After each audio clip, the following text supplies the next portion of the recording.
आज हमने बनाया है अलंकारों की कविता। अलंकारों कविता के माध्यम से आप समझ जाएंगे कि एक हिट के माध्यम से पूरे अलंकार आप समझ सकते हैं। जैसे बार बार एक वर्ण जो आए अनुप्रास की भाषा, और यमक में जोड़ा आकर अर्थ अलग दर्शाता, और श्लेष में एक शब्द के अर्थ अनेकों भाई, अतिशयोक्त में बढ़ा चढ़ाकर छोटी बात बताई, चरण कमल एक रूप मानकर रूप की परिभाषा, सासी से समसरिस मान लो उपमा जी की आशा, उत्प्रेक्षा संकेत समझ लो मन मानो जन जानो, दो चीज में भ्रम पैदा हो भ्रांति मान पहचानो।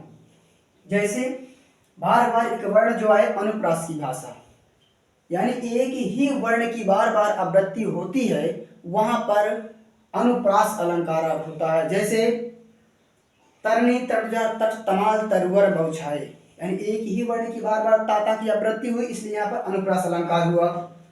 और यमक में जोड़ा आकर अर्थ अलग दर्शाता, अर्थात एक ही शब्द की दो या दो से अधिक बार आवृत्ति होती है, वहां पर यमक अलंकार होता है। जैसे कनक कनक ते सगुनी मादकता अधिकाय, या खाए बौराय जग या पाए बौराय। पहले कनक का अर्थ इसमें है धतूरा, जो लोग खा करके पागल हो जाते हैं मद से, और दूसरे कनक का इसमें अर्थ है सोना, जिसको लोग पा करके पागल होते हैं।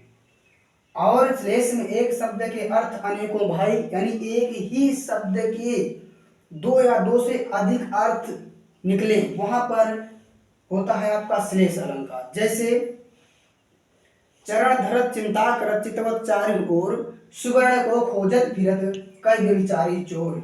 यहाँ पर जो व्यभिचारी है कवि है, ये तीन ही इसके अर्थ निकलते हैं। चरण धरत चिंता कर, अर्थात एक एक पग रखने पर चिंतन करते हैं। कौन कौन? कवि, व्यभिचारी और चोर। जैसे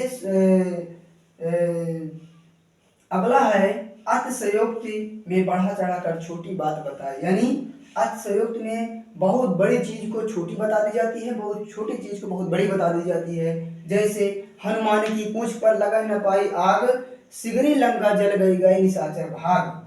अगला है चरण कमल एक रूप मान का रूपक की परिभाषा। यहाँ पर उपमेय में उपमान की संभावना की जाती है। जैसे चरण कमल बंदम हरिराई, यानी भगवान कृष्ण के चरण की वंदना की जाती है, वहां पर उपमेय में उपमान की संभावना की जाती है।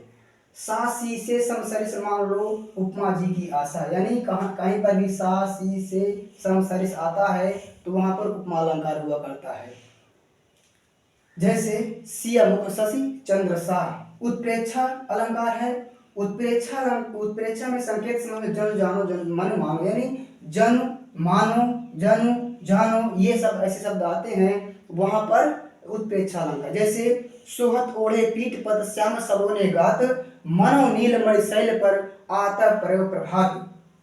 अगला है दो चीज में भ्रम पैदा हो भ्रांति मान पहचानो, यानी दो ही एक ही चीज हो लेकिन लोग उसे भ्रम के कारण समझ नहीं पाते हैं कि कैसे है, इसमें क्या माना जाए इसको। जैसे नारी बीच सारी है कि सारी बीच नारी है, नारी है कि सारी है, सारी है कि नारी है।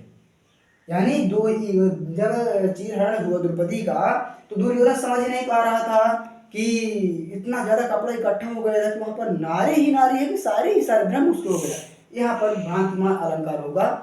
नमस्कार दोस्तों, यदि आपको कहीं भी ऐसी वीडियो और देखना हो तो आप मेरे चैनल को सब्सक्राइब करें, लाइक करें, कमेंट करें। धन्यवाद।